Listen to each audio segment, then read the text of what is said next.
as I say in the book, for almost all of human history, it was pretty much the only game in town when it came to cooling and shelter from the sun. Part of the reason why I like talking about it as a resource is because it also means it has value and currency. Probably the value in currency was at its highest before the modern era. But today we have so many other ways of cooling down. Hello, and welcome to tonight's Commonwealth Club World Affairs, People, and Nature program. My name is Emmett Fitzgerald. I'm an environmental reporter and a producer with the podcast 99% Invisible. And now it is my pleasure to introduce Sam Bloch. Sam, as many of you may know, is an environmental journalist and author of an amazing new book called Shade: The Promise of a Forgotten Natural Resource.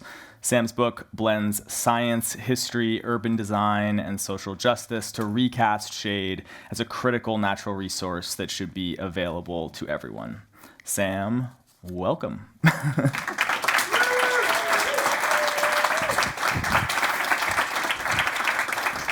Thank you, sir. Thank you.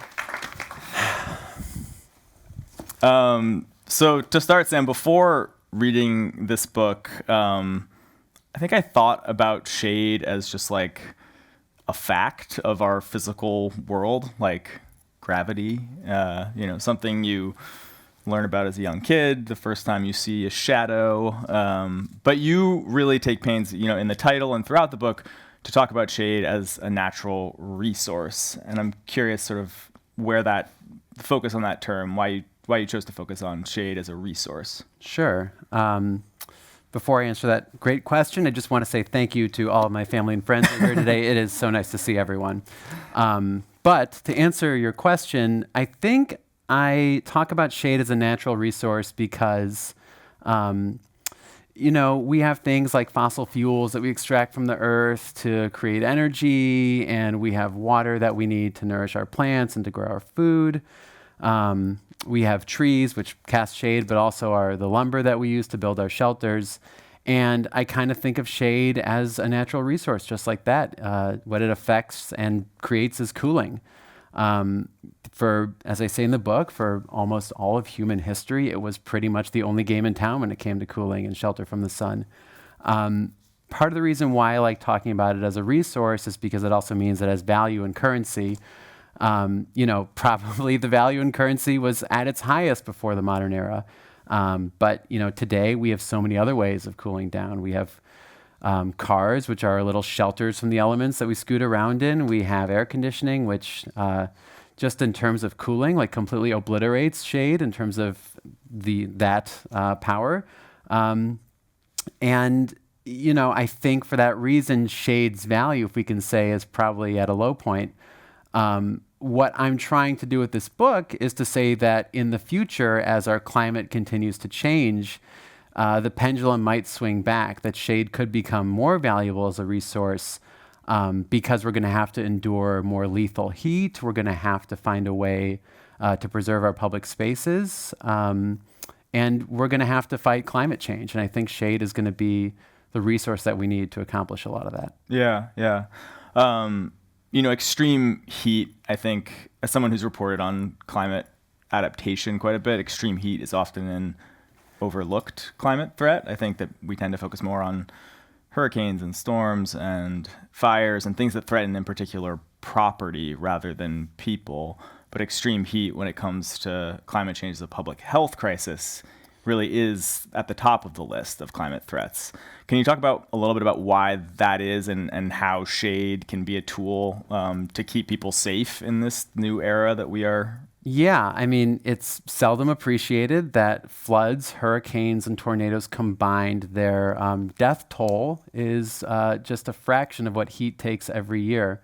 The low-end estimate, I think, officially is around 2,000 American lives lost every year to heat, which makes it America's most deadly weather-related natural disaster. But the upper end might be more like 10,000, and that's because heat, kills in different ways. Like, you don't have to present at the coroner as having like a, hyperthermic body temperature or suffering a heat stroke. There are a lot of people with chronic health conditions who might suffer a heart attack when it's too hot outside. Their diabetes might be inflamed. all kinds of different things that heat does to the body. But the main thing it does is just sort of push it. And there are a lot of bodies that can't handle that. But, death doesn't have to be, that's the most extreme version of this. Yeah, but there are so many other ways that heat affects our bodies. I mean, there's really good, I think, research now about the sort of mental health effects of heat. I mean, when it's hot outside, I think we all know we just kind of get a little angrier and our temper's a little shorter. There's really good studies that find strong correlations between rising temperatures and gun violence. I mean, people get more aggressive. Like, there really is something to the phrase hot under the collar. So, you have these physical effects, you have these mental health effects. The thing that I'm lately getting kind of dialed into is just the way that it affects and warps our public spaces. It's July now, but the beginning of summer was the end of June, and there was an unseasonably sort of hot and sticky heat wave that rolled through New York, where I live. And I expected the first day of summer in my neighborhood in the Lower East Side of Manhattan to be filled with people running around everywhere, but the neighborhood was eerily calm and quiet. And I started thinking that maybe one of the other health effect, not health, I mean, yeah, there is a health effect of being stuck inside all day and going crazy. So, heat does all these things that don't have to do with a house getting ripped in half. Yeah. The sort of more invisible effects. And I do believe that shade is important for this stuff. I mean, we know there's a lot of really good physiological science about the way that shade protects the human body from heat. I think we all probably feel like we'd rather go to a shady park than a sunny one. It does preserve public space. And it does save lives. I mean, there's great research now about how, especially in LA, where I do a lot of reporting, the neighborhoods that today are the most sort of bereft of tree cover, if they were aggressively forested, I mean, you could save easily a quarter of the lives that are currently lost to heat waves there. Yeah. So it is really powerful, and it works on all these different levels. Yeah, I mean, I think we all can appreciate experientially the power of shade. We've all walked down a hot street and gone to the other side because it was shady, and we know what that feels like. We know how much relief that can bring you when you're in a hot experience. But try to can you quantify and talk about some of that science and the way in which how do we sort of understand shade of what is it actually doing to keep us cool? Yeah. So there's a few ways to think about this. The one that I sort of get interested in the book and sort of try to talk a bit about is just the way our skin experiences the weather around us, right? We have all these free nerve endings called thermoreceptors that are studded in the lower layers. And when they get hit with heat, it could be from hot air or it could just be from the sun, they register that change in temperature in the skin, and it's kind of like an alarm ringing. They tell your brain, we're getting hot. And that's why sometimes, if you step into the sun, your first thought is to recoil, and you're like, oh, get me out of here. That's a real physiological thing that's happening to your brain. So that's the sort of, what some people call the thermal comfort aspect of this. Am I satisfied with my surroundings? That sort of thermoreceptor alarm ringing that I'm describing, you hit the snooze button when you get in the shade. Your body calms and relaxes, the temperature starts to drop a little bit in your skin. That's why we probably feel more comfortable and relaxed when we get out of the sun. That's the comfort level. Then there's the public health level, which is the human body is, among animals, uniquely positioned to get rid of the heat that it gets from the environment. We all sweat, we pant. If you have kids, maybe you notice that their cheeks get sort of red and flushed. That's called dry heat loss. That is the veins under their skin sort of opening up and bringing hot blood to the surface to lose heat that way.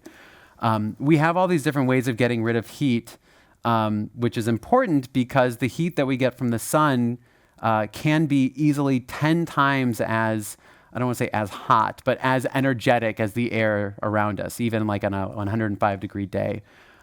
So you're just getting pounded by a lot of heat, and your body has to work hard to get rid of it. If you're young and healthy, if you don't really have a chronic health condition, maybe you can tolerate just kind of sweating it out. But for some people, they don't have the physical ability or the stamina to do that.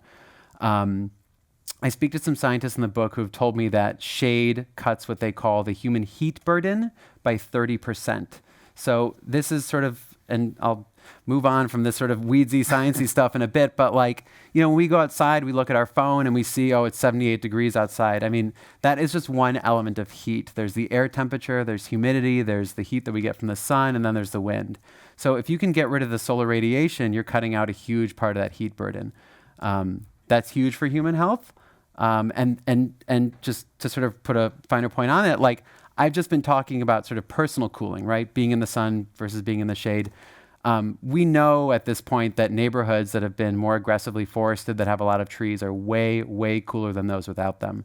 So moving from the personal cooling scale to the sort of neighborhood cooling, shade can be incredibly powerful. Yeah, you had numbers. There's a chapter in the book on a heat wave in the Pacific Northwest, and some of the numbers for how effective the differential between the shaded neighborhoods and the not shaded neighborhoods is like quite astounding. Yeah, I talked to a climate scientist, this guy Vivek Chandas, who during a lethal heat dome in the Pacific Northwest in 2021.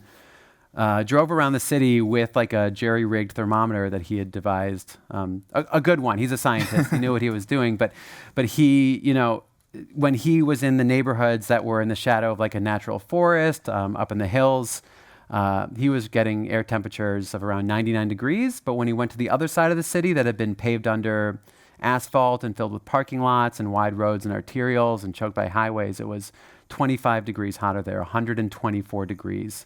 So, urban design is extremely powerful in this way. I mean, 99 degrees, that's not comfortable for anyone, right? Like, I wouldn't wish that upon anyone, but on less extreme days, he's also noticed like a 15 or 20 degree swing between neighborhoods. So, through better urban planning, we can have one part of the city that feels like spring while the other one is in summer. Yeah. Yeah, given that level of kind of no-brainer win-win attitude when it comes to shade, you would think that urban designers would be doing everything they could to maximize shade across American cities, but having read your book, I now know that they are not. It would be wrong to presume. Yeah. So can you tell us a little bit about kind of like the origin of this book and like how you tapped into this as a vein that you wanted to mine? I used to live in LA, and when I was in LA, I lived in this neighborhood called Mount Washington, which was 100 years ago developed as this like hillside resort. So it was planted with gorgeous California sycamores and oaks, and I like to say that it was one of LA's shadiest neighborhoods. It had 50% tree canopy cover, which in LA is like a total rarity. So all that tree cover kept me, again, it's not like air conditioning. It didn't keep me cool necessarily, but it kept me protected and kept me sort of, it was a more comfortable, pleasant place to be than down in the flats. So when I would drive into the city to go to work, I would pass by this bus stop in front of a barber shop, and here I am sitting in my air-conditioned car coming out of my, shady enclave, and I noticed people queuing up behind like telephone poles and street signs that just cast like the scantest, most narrow shadow, doing everything they could just to get out of the sun's glare. And I just thought that was like, it was undignified, it was unsafe. This is a city that's getting hotter and hotter. I mean, here in San Francisco, it's so pleasant, and I'm sure you all know how bad it is down in LA. But I mean, some of these conditions down there can be pretty hostile, right? Like you have these pretty wide roads, and it's just sort of an unpleasant and hot and dangerous place to be. And as I started looking into this, I discovered that it wasn't just my one bus stop that had people queuing up behind telephone poles. I mean, there are 700,000 people who get on a bus in LA every day, which is huge for a city that we think of as being a city of drivers.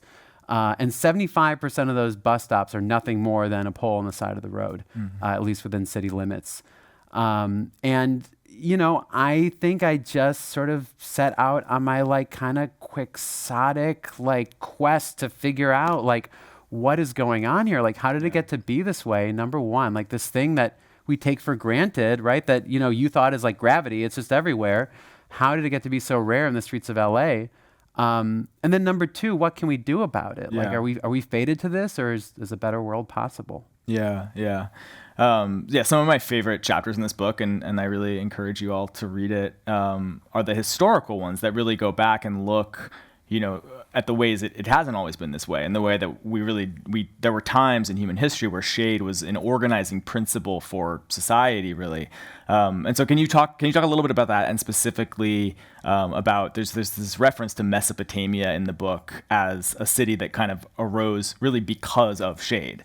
Yeah, I love this. I talked to a city in Mesopotamia, I should say. Well, yeah. So I mean, I talked to this archaeologist who specializes in Mesopotamia, and she spent time in Ur and in other cities. I mean, some of the some of the greatest, the Ur city, right? Some of the greatest cities in the history of human civilization. And she has discovered through her work what she considers to be like a shade network in some of these cities. The way that they were built and oriented, I mean, you have these very narrow roads there, which are maybe 5 feet wide. The walls of the buildings next to them are 10 feet tall, so they're pretty much just plunged in shade all day. The grid itself is oriented at a 45-degree angle, so when that happens, you get sun and shadow kind of hitting all the facades and all the streets throughout the day, which is different from the sort of cardinal grid of the right angle. And so important was shade to like the cosmology of the ancient Sumerians that they have these myths and myths and ancient stories where the gods are telling the people of Mesopotamia, you must build me a city so I can refresh myself in your shade. I mean, this was like, this archaeologist told me the reason cities took off in this part of the world is because when you're in the Mesopotamian plain in the summer, she said maybe with some exaggeration, it's 130 degrees. I mean, it's quite hot and extreme there. The sun is blasting all the bricks to bits. Just being out of the sun was, to get back to your question about a natural resource, I mean, so valued back then that her theory is that it's why cities even became a thing, because compared to a village, it's just so much more pleasant place to be. Yeah. And you see, in your book, you travel a lot and you see sort of remnants of that kind of historical reverence for shade in traditional architecture kind of across Europe, the Mediterranean. Do you want to talk a little bit about some of the places? Yeah, I mean, I unfortunately couldn't make it to Ur for this book, but there are other cities that I thought were instructive. I mean, a lot of this book I think the heart of this book is really in California. And I wanted to go to Southern Europe, which has the same sort of Mediterranean climate as a lot of California. But they just think about transportation networks and the city fabric so differently than we do here. Pardon me, there were 2 cities that I went to that really left an impression. One was in northern Italy, this city called Bologna, which has 38 miles of covered sidewalks there, which are called porticos. These are, you probably see stuff like this in a lot of, I think Stanford actually has a lot of these porticos, these sort of covered walkways around the campus. But these are built into the ground floor of buildings expressly for the purpose of public passage. And so it's possible to walk through all of Bologna completely in shade. In the winter, you're completely protected from the rains too. A lot of these porticos date back to, I think, the 13th century, but they still endure to this day. And it's written into city statute that property owners must maintain these porticos for public benefit for eternity, which I think is such maybe implausible, but such an amazing idea that, to own property in the city means that you must always contribute to the public realm. Like a really beautiful idea, I think. The other city that I went to is in southern Spain, in Andalusia, Seville, which has a lot of resonance in Southern California, where it's a lot drier and you have more of that desert heat. There are a couple things they do in Seville that I think are amazing. I talked about how in Mesopotamia, you have those narrow roads. I mean, there are some parts of Seville that have these windy alleys, which were believed to have been brought up from the Moors, by the Moors from northern Africa. But the other thing that they do is they hang shade sails over the street. These are called toldos, and these are basically white fabric. They kind of look like bed sheets. It's sort of romantic, actually. They string them, they hook them to the facades of buildings and hang them over the street. So you have this kind of pale gossamer shade just kind of calming all of the shop streets in the summer. Yeah. Again, with Bologna, this commitment to the public realm, this was something that shopkeepers decided to do for themselves hundreds of years ago. But at some point down the line, the city decided we are going to take this over, and this is going to be public shade that we provide for everyone. There's a really, really nice piece of writing in here about Seville in particular that I think it'd be great for you to read from if you don't mind. Yeah. On page 25, you can kind of Sure. get up Yeah. where you see fit. Yeah. Okay. So where am I? I'm talking about how in Seville, keeping cool is a major preoccupation. I mean, they have a dance for keeping cool, flamenco, right? Hand fanning. There's an expression that I heard, vete por la sombra, go to the shade. Like this is something they care about a lot there. And I'm starting to talk about the different kinds of shade and the different kinds of shadows you might see in Seville. There are the dense shadows in the alleyways of the oldest districts, winding on their trellises of bougainvillea. There are the drowsy shadows of the courtyards, fragrant oases that are festooned with azaleas and orange trees, and cooled by splashes of water evaporating off ceramic tiles. There are the cave-like shadows in homes, which are boarded up to create the cool darkness needed for an afternoon siesta. A traditional Spanish home has thick walls that slow the intrusion of daytime heat and preserve the cool overnight air. Small windows are punched through to let in the minimum of necessary light. In Seville, practically all those windows are shaded, if not by wood or bamboo roller blinds, then by the tranquil shadows of threaded grass curtains that are draped gently over wrought iron balconies. And then there are the dreamy shadows of the toldos, curtains that billow like white linen bedsheets in the city center. Every spring, crews arrive with cranes to hoist them to the upper stories of buildings, stringing them over the streets to shelter the pedestrians from the impending arrival of a high summer sun. They drape over the busy shopping district and the quiet residential streets. They sail over bus stops and taxi circles. In historic plazas, they are fastened to metal poles and spread like a canopy on the frame of a 4-poster bed. The toldos have cast benevolent shade for the public for more than 500 years, and Sevillanos are rightfully proud of them as the traditional architecture of the public realm. Yeah, I love that passage, and in particular because you get the sense that shade is necessary but also pleasurable. Like there's a this is like a thing that we need in the sense of a resource, and it's also a sensual, nice thing that we like all can appreciate just based on our lived experience of the world. Absolutely. Yeah, I mean, this is, I make some mileage in the book about how Seville is trying to do more of these because of the threat of rising heat and killer temperatures. But in the 16th century, there was no such concern. They just thought it was a beautiful kind of civic gesture. Yeah. What about here in the U.S.? Like, how was life organized around shade more in the past than it is now? Yeah. I would be remiss if I didn't mention some of the just stunning sort of indigenous examples of shade, especially around here in the West Coast. I mean, I guess the ancestral Puebloans who lived in Colorado are famous for these cliff dwellings, these like small villages that are built under an overhanging rock face. And a lot of them face south specifically because that overhanging rock face in the summer provides the requisite shade needed to block the high summer sun, but in the winter admits it for the warmth. So this is like an entire city that is located specifically just to be in shade in the summer. And it's kind of beautiful to think about what this world must have been like, how a single, sweeping ray of sun must have dictated like the daily rhythm of their life. So different from ours. There are like the Hohokam of what is today Phoenix, who are renowned for their incredibly precise system of canals that they built, and which today are basically where the freeways are in Phoenix. We're talking about natural resources. They use that water to grow crops. They also use that water to grow like ferny mesquites, and they would save some of them for shade and jump in the river for cool downs. They would also take some of the branches and turn them into these like shelters called ramadas when they had to do their field work.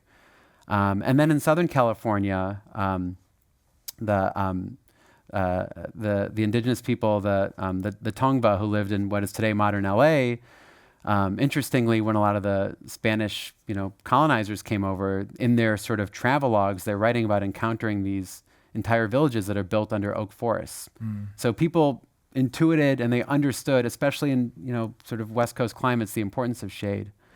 We're talking about the Spanish. They did bring over some of these traditions, like, I'm really fond of like, actually I was just talking with James and John about this, how in Yuma, Arizona, and some of these old gold rush and frontier cities, you have these boardwalks, these sidewalks that are covered by awnings, which is basically like a descendant of the Spanish portale, which is a version of the Italian portico.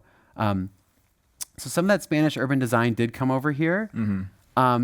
But, the shade that we haven't really spent a lot of time talking about, and which we all love, are trees, right? And trees did not really become part of American urban design, I think, until like the 19th century.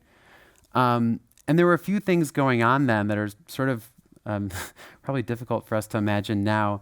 I mean, first of all, there was this disease, yellow fever, that used to just sweep through these East Coast cities and kill thousands of people. I mean, there was a really bad outbreak in Philadelphia in the late 18th century that killed 10% of the people who lived there. And that was the nation's capital then. So that must have been like, for a new country, like kind of a bad omen, right? Are we going to make it? And at the time, a lot of the leading doctors and physicians were miasmatists. They believed that a lot of these sort of bad diseases like yellow fever came from bad air and bad vapors that were arising from the place itself. And they just so happened to notice that more people died from yellow fever in the summer, so they thought heat and sun must have been a part of it. And a few of them started talking about like, well, what are some ways that we can, cool the city? What can we do about this? And they happened upon trees because they felt like, well, if you have the shade and you cool the streets, then all the rotting trash and animal refuse and all the other stuff that causes the miasmas, they won't disintegrate so quickly and we'll be much healthier that way. And they also believed that the tree leaves absorbed those bad gases. So trees became this like public health machine. And after that happened, they kind of took off. Like you have tree planting campaigns in Chicago, New York, New Orleans that are all for public health.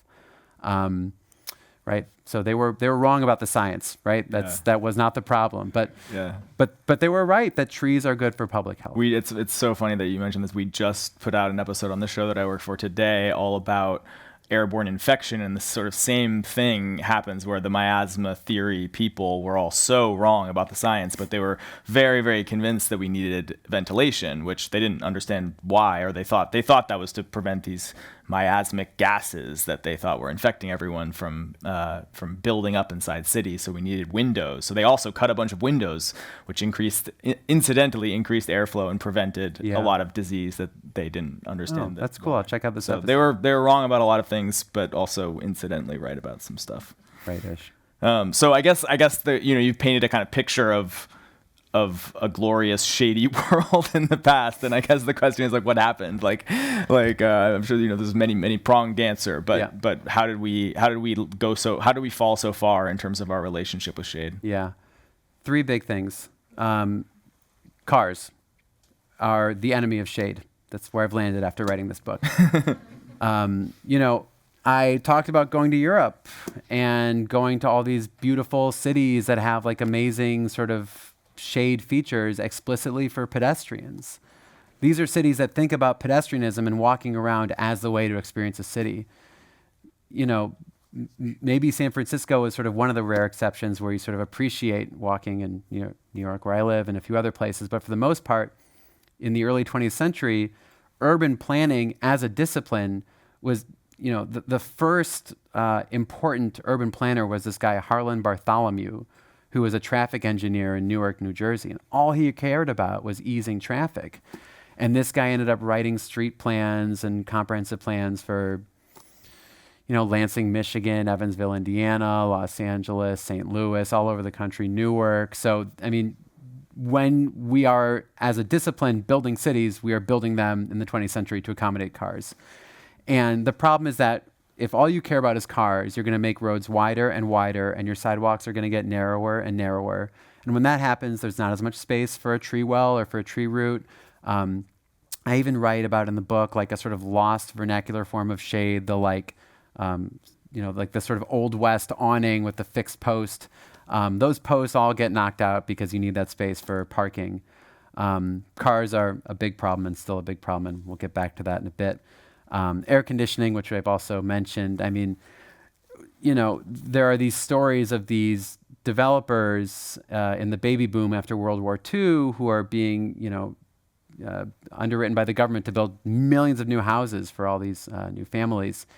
And some of the things they say to the trade publications back then are like, well, yeah, I could keep like a sleeping porch, or I could just close it up and rough in a port for air conditioning, and make the future owner pay for the cooling. Or why would I keep trees? I mean, the FHA isn't going to insure those; they'll insure the roughing in for the air conditioning.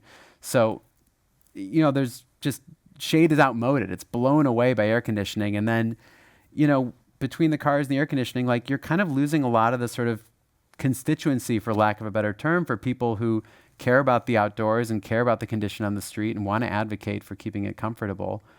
So those are two big things. And then the other thing is like, I love talking about this in California, like solar worship. Just the idea that we've moved out here, we've left these gray Midwestern skies and these cramped East Coast cities to find our sunny American dream, and the downtown core maybe as an exception, but the rest of San Francisco is incredibly low, especially in Los Angeles. You have a lot of single-family housing, and in Oakland and the East Bay too, as we've talked about before. There's just this aggressive movement to make sure that cities have a lot of access to sun, and that involves eliminating building types that would be casting shadows. I mean, obviously tall buildings is one, but even like row houses, which create this kind of like cozy urban form. All this stuff basically becomes illegal. And then I think this like solar fetish, I feel like sort of infects a lot of Californians. I mean, like I write a lot in the book about like public space design in California, how a lot of parks are basically like denuded. They're just wide open spaces where I think the goal is to make sure that cops can see what's going on. Yeah. I think that was one of the most surprising aspects of that section of the book for me, was really this connection between surveillance and shade and policing and shade. Yeah. And yeah, I think there's actually a really good section, the one on Pershing Square, that I think might be great to just read from, because it really like illustrates that point very well. I think it's 101. Thank you. Okay, so I was talking about, as Emmett alluded to, the shady nirvana of the Los Angeles of yore, where people seem to like the shade as much as they like the sun. And all that changed with the arrival of cheap electricity. In 1936, the Los Angeles Bureau of Power and Light completed a 266-mile high-voltage transmission line from the Hoover Dam, supplying 70% of the city's power at low cost. Southern Californians bought mass-produced ranch houses with air conditioning. Shade was outmoded. By the end of World War II, there were nearly 4 million Angelenos in the county, many housed in new neighborhoods organized around driveways and parking lots. Parts of the city became virtually treeless deserts, Mike Davis said. And as the old farms and orchards were paved under buildings and roads, the air began to warm. Between 1940 and 1990, average and maximum temperatures in downtown LA rose about a degree every decade. Look what happened to Pershing Square, once a glamorous 5-acre park in the heart of the city. In the defining 1910 design, brick-lined paths carved through a dense urban wood.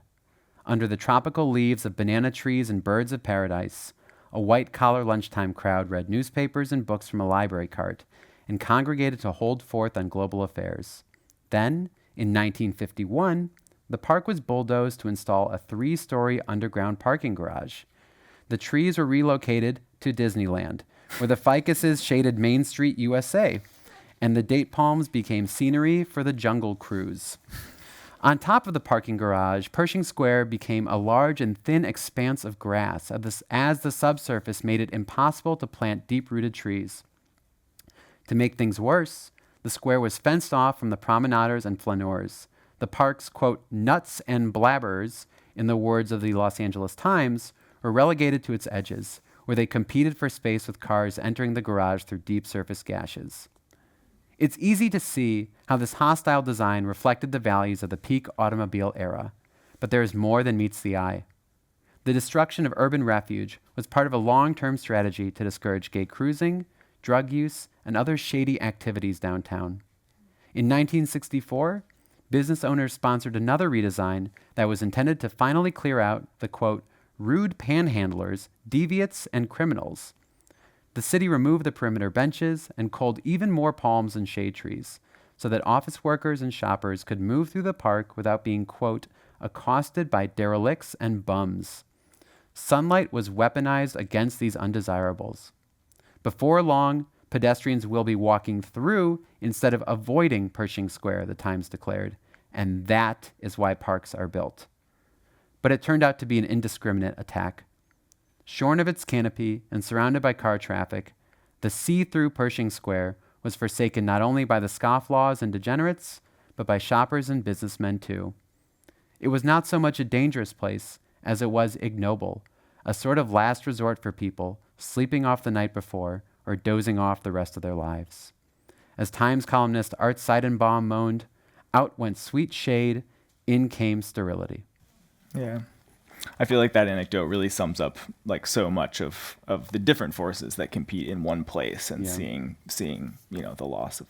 Yeah. And I mean, if I may, this is something this happened in the 1960s, but part of what I talk about later in the book, like this is still going on in Los Angeles. Yeah. I was able to obtain some public records requests from LAPD officers there who, during the pandemic, when there was a shelter-in-place order, and were unable to trash encampments to stop the spread of the virus, instead told some of their neighbors and the neighbors that there was nothing they could do legally about these encampments, but if people in the neighborhood wanted to remove the shade effect or reduce the comfort level of their trees by hacking them away and getting rid of the canopies, that maybe these encampments would disappear and leave and go somewhere else, which is tragic just for so many reasons. I mean, these are people who are already so vulnerable and so destitute, and this sadism is just making things worse. But it also, as the Pershing Square example illustrates, just makes public space worse for everyone. Yeah. I mean, you're really cutting off your nose to spite your face with that one. Yeah.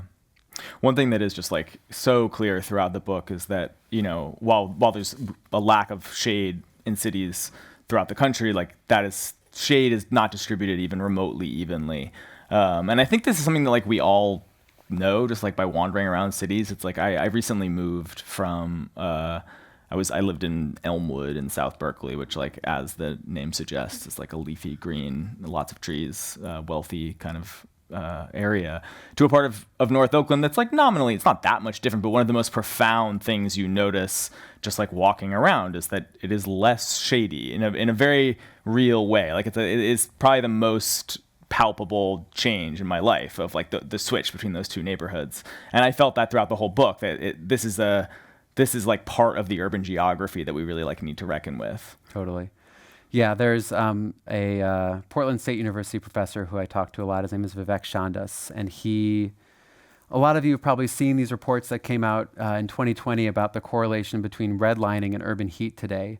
Redlining was this practice that was started in the late 1930s and banned in the 1960s, where government-backed corporation called the Homeowners Loan Corporation decided which neighborhoods were safe for investment, almost exclusively on the basis of racial composition. So Caucasian neighborhoods were recommended for investment, and the neighborhoods that were ethnically mixed and homogenous, that had blacks and Latinos and immigrants, these were redlined. They were too risky for investment.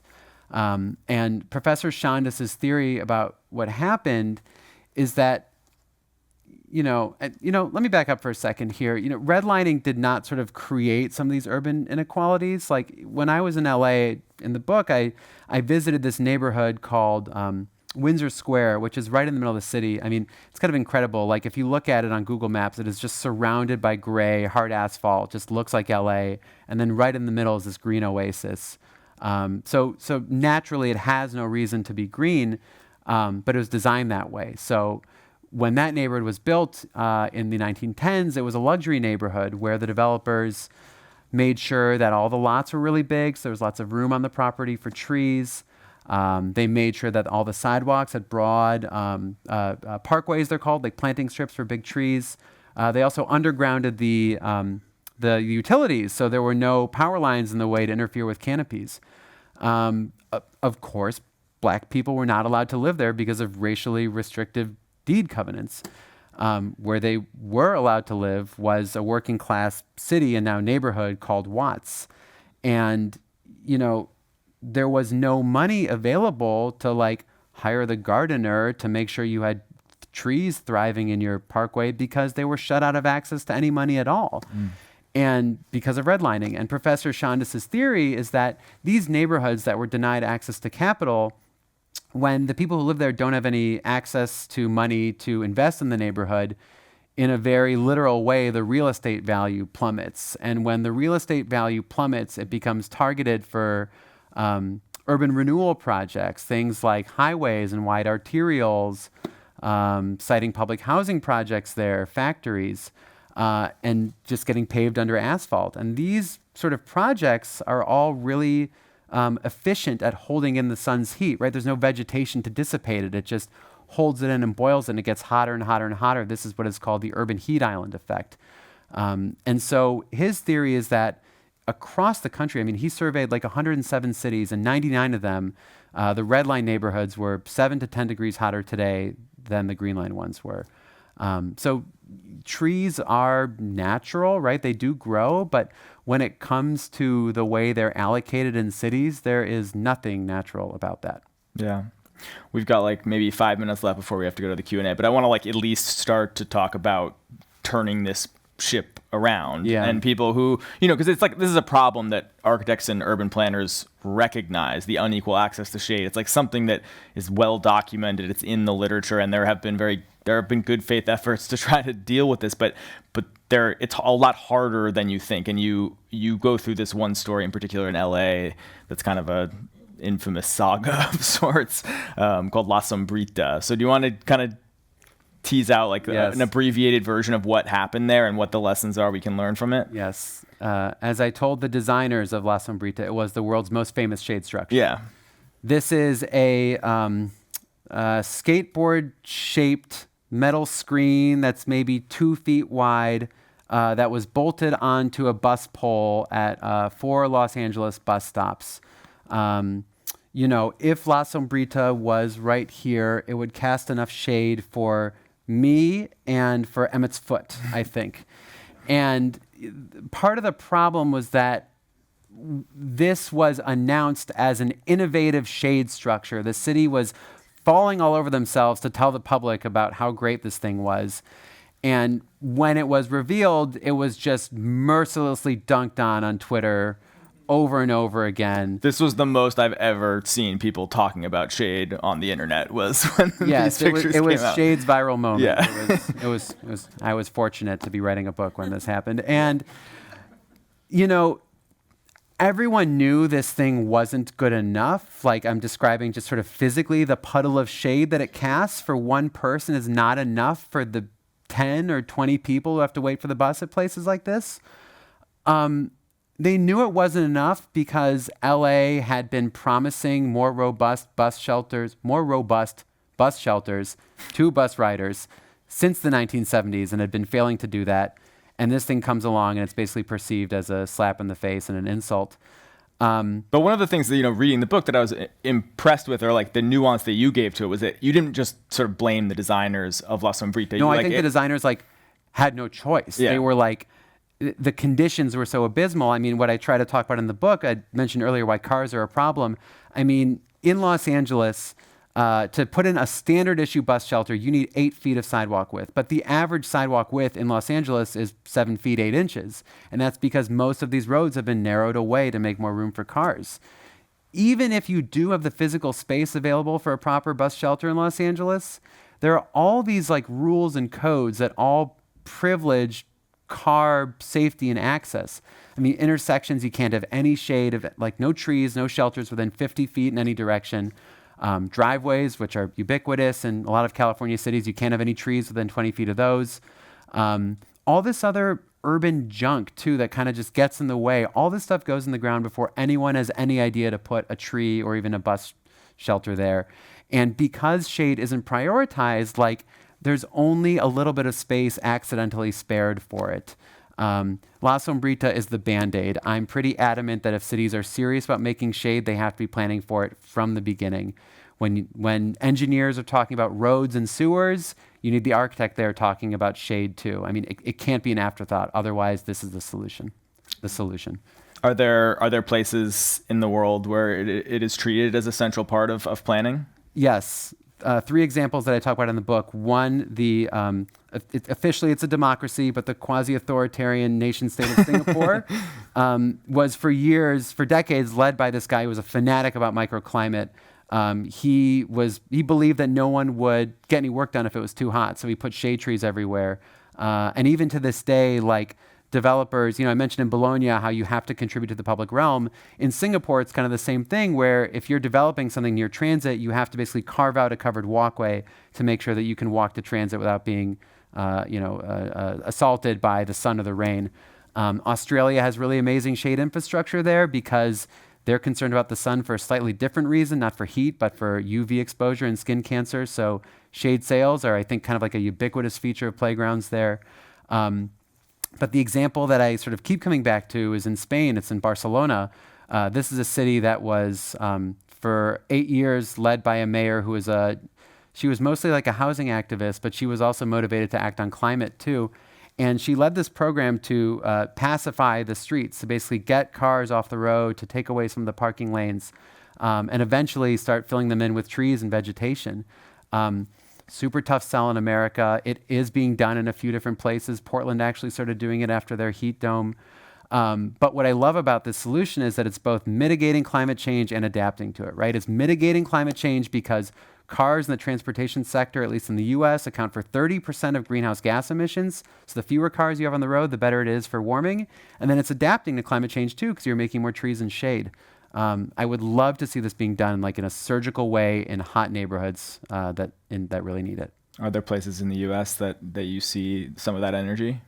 Well, Portland is doing this like in a sort of pilot project way. They're taking some underused parking spots and basically blasting the asphalt and putting tree wells in there. It'll be a long time before they really get that kind of tree cover, but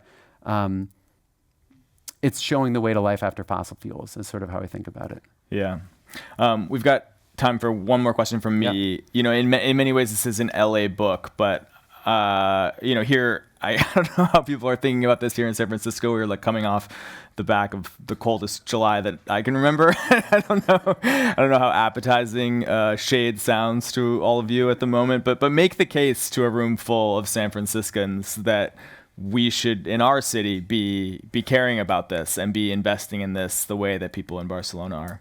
Well, I want to hedge and talk about the East Bay because San Francisco is its own thing. But I will say that San Francisco is the home of the parklet, right? San Francisco is the first place to really decide that there's better things we can do with parking spots. So I don't think there's going to be, and for those who don't know, a parklet is basically like the COVID cafe that we saw in parking lots. That was invented in San Francisco 10 years ago, I guess. So the city already has a culture of thinking outside the box when it comes to transportation planning, and I don't think it would be that much of a stretch to convert more parking spots into, tree wells. I was in Oakland this weekend, and I saw schoolyards that are just like abysmal places where we should not be making our kids play, that are just totally paved under asphalt and have burning hot plastic slides sitting in the sun. It's a little hotter over there, but it doesn't have to be extremely hot for the sun to make these conditions dangerous. I think tree shade and maybe even sails as a sort of temporary intervention we should be doing that immediately. Especially if you get further out, like, I don't know, Concord, Walnut Creek. I think I would also, we've been talking a lot about like extreme heat and public health, but I also want to make just the urban design argument for shade in San Francisco and in the East Bay. I mean, I was in Oakland and I was with some folks who were here tonight touring Rockridge, and it's, you said yourself you were in Elmwood, you probably had this sort of experience of like the coziness and the intimacy of like a tree-lined street and the way the canopies sort of embower and kiss over the road. I mean, it really does make these places, even if it's not about heat, it makes them more pleasant places to be. Yeah. It relaxes them. You feel calmer. You want to linger and socialize. So shade doesn't have to be life or death. It can just be like this really pleasant thing that we all enjoy, and that, not to get too over my skis, like maybe it can bring us together. Yeah. Well, thank you so much, Sam. Thank you all for coming. Sam Bloch's book is Shade, The Promise of a Forgotten Natural Resource. We have copies in there. I think you should all pick it up. It was a tremendously enjoyable read for me. You can pick one up here or at your local bookstore. And for information about Commonwealth Club World Affairs membership and upcoming programs, please visit www.commonwealthclub.org. I'm Emmett Fitzgerald. Thank you so much. Thanks, everyone. Thank you, sir. Thank you. That was great. Yeah.